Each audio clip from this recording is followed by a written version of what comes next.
Okay, today I have an exciting conversation with Julia Huang. We've been talking in the green room.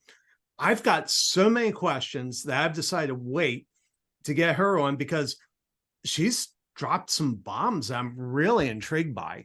Julia is the founder and CEO of Intertrend Communications. She brings more than 35 years of experience as a leading voice in Asian culture, both as the leader of her own creative agency, as the founder of numerous entrepreneurial ventures, and as the promoter of a cultural and artistic events and initiatives, as a speaker and recognized voice in the communications industry, and as a committed contributor to numerous nonprofit associations. Julia, welcome. Thank you for having me. Well, I thought I knew where to start, and you just kept dropping bombs. And so I think we're just going to have a fascinating discussion here today. And first thing, the question I asked you, let's get a little bit about where you came from. So you said that you're Taiwanese American, but you weren't raised in Taiwan and you weren't raised in America. No, I'm Taiwanese American. I was actually born and raised in Japan, went back to Taiwan for college, and then went to graduate school in North Carolina. Wow. Getting around. Wow. Okay. So let's go from the back forward. So where'd you go to graduate school? Chapel Hill. Chapel Hill. Tar Heel. Yep. I won't hold that against you. I went to state, but beautiful, wonderful, beautiful campus. Very good school. And now Japan. Mm-hmm. I mean, Japan's not exactly a normal place for Chinese, Taiwanese to move to. Japan's not very popular. Well, as a matter of fact, but if you look at the Taiwanese diaspora, really a lot of immigration happened in Japan and the United States. A lot of Taiwanese, because of what was happening around that time, a lot of Taiwanese went to Japan, and a lot of Taiwanese came to the United States as well. Probably in my parents' generation, more Taiwanese went to Japan, more so than the United States. Okay. And it was because of the if you look at the modern history, Chinese modern history as well as the Taiwanese modern history, Japan was actually a place that a lot of diaspora happened. Interesting. And for those that aren't following, what's diaspora? So basically, a lot of Taiwanese were displaced and had to immigrate to different places.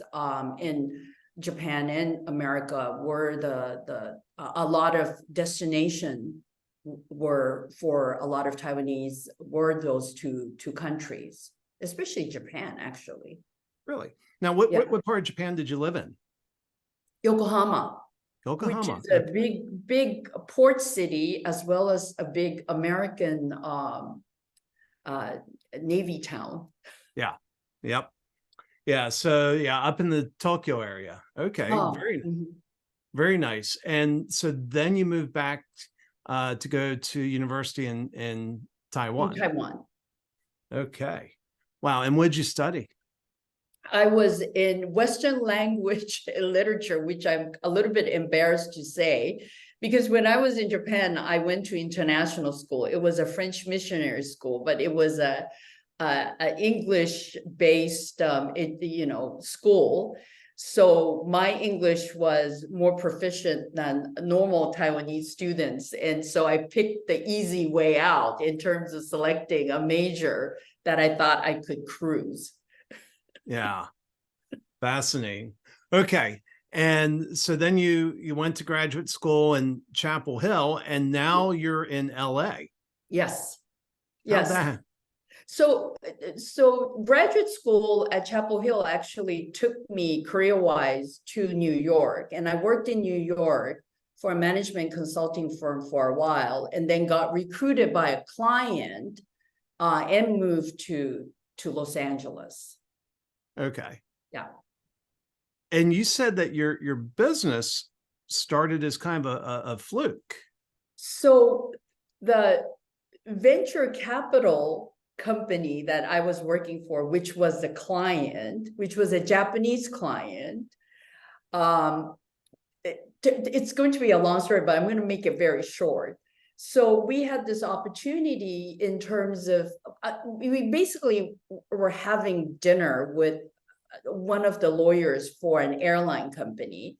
And that airline just bought a route to Asia. And they had the most robust route to Asia. And then we were having a good time. It was a social dinner. And then the CEO of that airline said, "We don't have Asians on our airplane. Why do you think there are no Asian passengers on our airplane? We have the best route." It was a social, I mean, I was drinking too much maybe. And I just said, "That's because your service really sucks.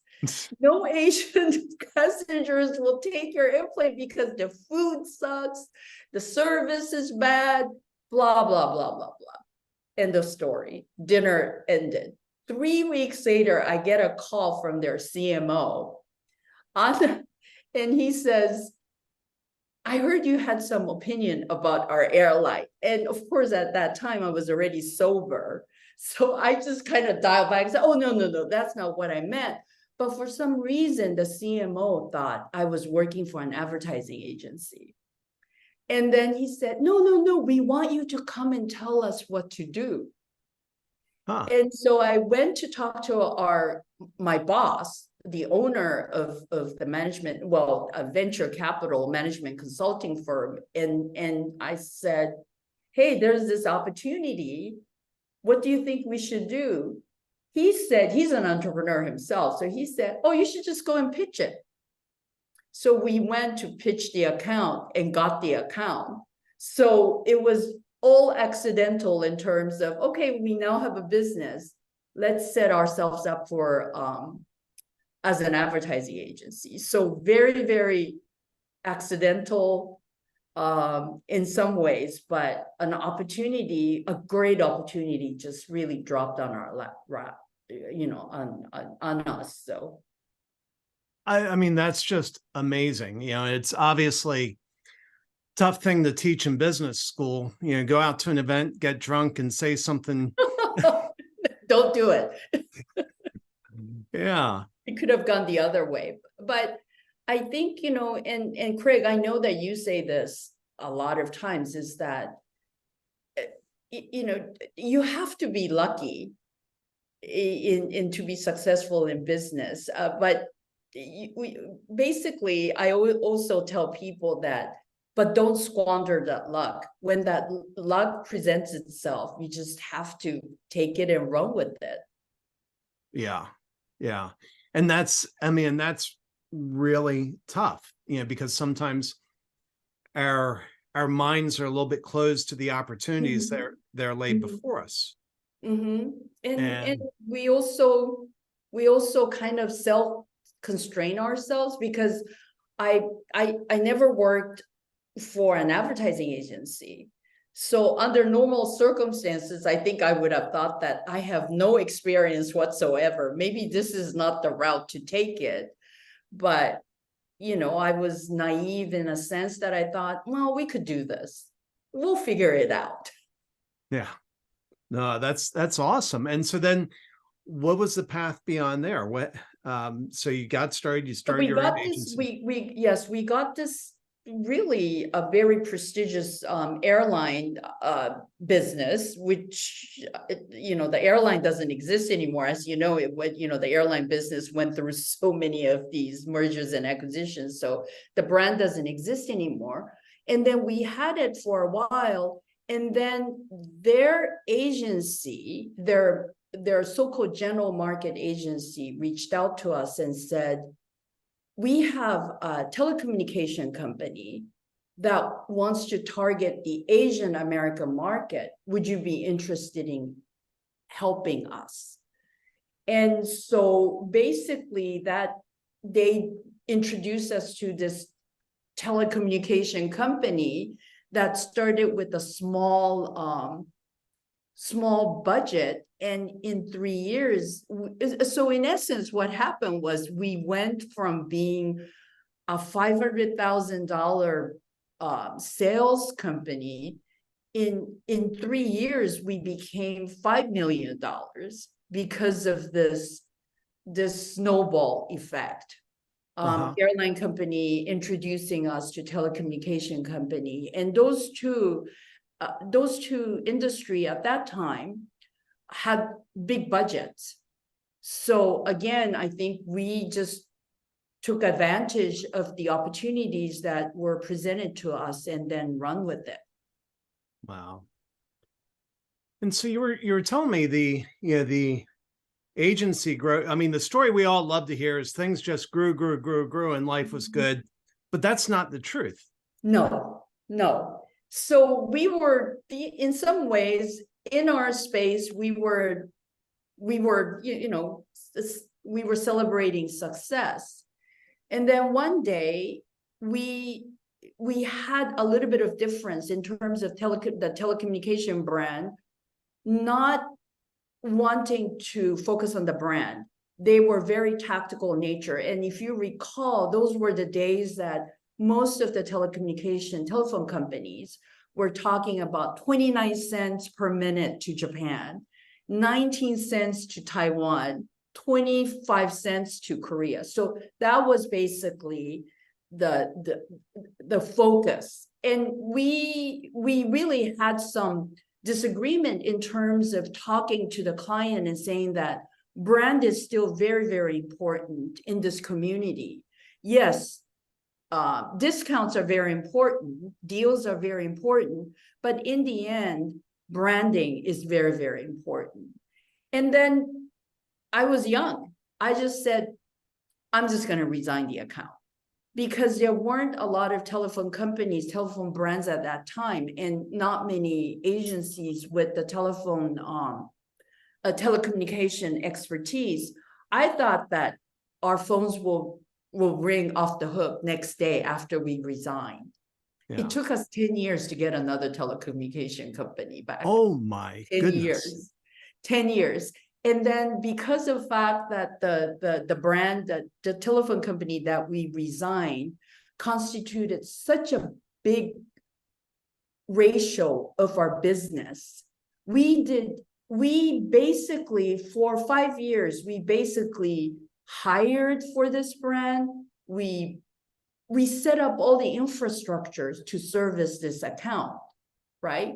And then overnight, I said, well, we could get another one and resign. And we didn't get another comparable account for 10 years. So it was tough. I think I was talking to you about that at the green room, but eventually we had to lay off people because most of the hiring and most of the infrastructure were done for this particular brand, that we had to start to lay off people. And I always did it on Fridays, Friday lunch. I took people out for Friday lunch and said, we have to let you go.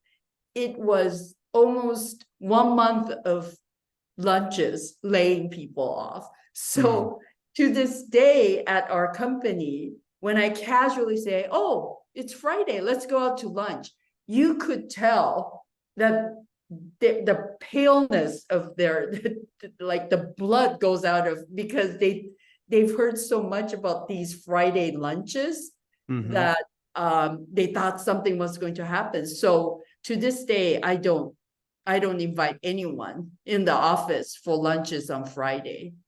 So it took us 10 years, but that also taught us it was really a lesson learned for me in terms of not, as a company, not to really put everything in one account. Like the diversity of the portfolio, of the healthiness of your business became very, very important to us. Yeah. So do you think there's a day coming when you can invite people to lunch again on Fridays? I think really, actually, I can now, but almost like a running joke that, oh my God, if she invites you to lunch on Fridays, it's not good. I just stopped doing that. I mean, it took us 10 years to get back a comparable account, but we really were able to start to diversify our portfolio in terms of getting more industry clients and accounts. So we became much healthier as a company in terms of how we look at how we manage client businesses. Oh, that's good. That's encouraging. So, I mean, if you could go back in time when you resigned that account, would you, Mhm. with what you know now, would you still resign that account, or would you have held on to it? You know, it's easy to say it now, but the 1 month that I was having lunches on Fridays, I probably didn't think so. But now looking back, and like you said, knowing what we know now, I think I would have. I think it wouldn't have been healthy to. I don't think, in some ways, I think that we would have lost that account one way or the other. And we would have been equally unprepared. So it turned out to be a good thing.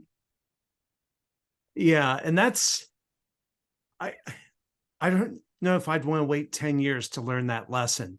I mean, I think that's a good No, lesson.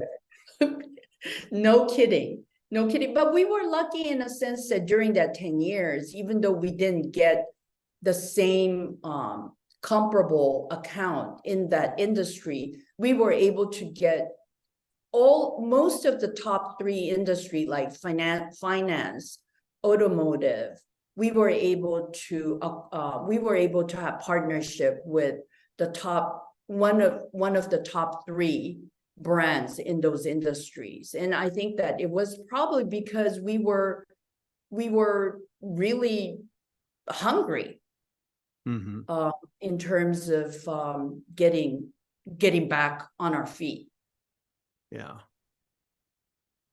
So, obviously there was the popular TV show, Mad Men, where Don Draper looks like he's passing a kidney stone and then comes out with this magical idea that saves the company. So from your perspective, is life like Mad Men, or is it different? No, the Mad Men is very, I think a lot of my agency friends gets triggered when they watch Mad Men, much like a lot of restaurateurs get triggered watching Bears. It's very similar in terms of how campaigns are developed and the internal conflict that sometimes you face. And sometimes you're not as lucky as we are with our clients in terms of partnership. I think the world has changed, advertising world has changed quite a bit. To be truthful now, the touch point that you can reach the consumers are so, and this is that it's not just TV, it's not just print, it's everything, every touch point, the events, the digital, the social, and the holistic way of looking at a brand, that even the clients are looking at agencies in a different way. Yeah. So what do you think the future holds? And let me narrow that down a little bit. There's a lot of debate about what's going on in the economy right now, but I think what is not debate is a lot of people are scared. And so as a business owner that's facing this economy, what are you doing and what would be your advice to others? It's so interesting because the last I would say last several months, people have been asking about recession. Being an entrepreneur, and Craig, I know that you feel the same way as well, is that we're constantly on recession exercise mode. I mean, I think in the 30 years that we have been in business, there has never been a year that we haven't been in that exercise mode, that recession is going to come. even in the best of times, advertising business is such a volatile business that we have to really look at businesses in a different way. And I think that when I talk about diversifying a portfolio, it's not just looking at the advertising business.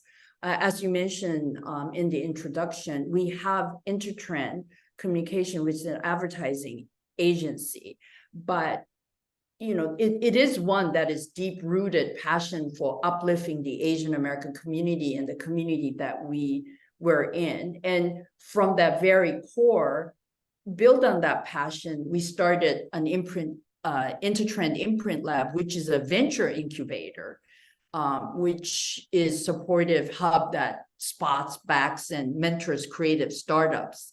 And so that's kind of diversifying our portfolio so that we're not, as a company, we're not relying solely on the advertising business and then therefore solely on our client business. And that's probably stems from the fear that you mentioned, is that we can't just be looking at our business as an advertising agency. We have to really diversify our portfolio as well. Well, I like what you said there, where you're constantly having to live, as if a recession's about to come. And that keeps you sharp, that keeps you on point. And unfortunately, I think a lot of businesses they've over-enjoyed the benefits of an economy that's grown strongly for a very long time. Mm-hmm. And so it'll be an interesting path forward. Well, Julie, this has just been absolutely fascinating. What an amazing journey you've taken, and just how you've taken that little bit of luck, but grit and determination. Thank you for sharing your lessons here on Leaders and Legacies. How can people reach you if they want to reach out to you? Well, they can definitely reach me through our website, intertrend.com.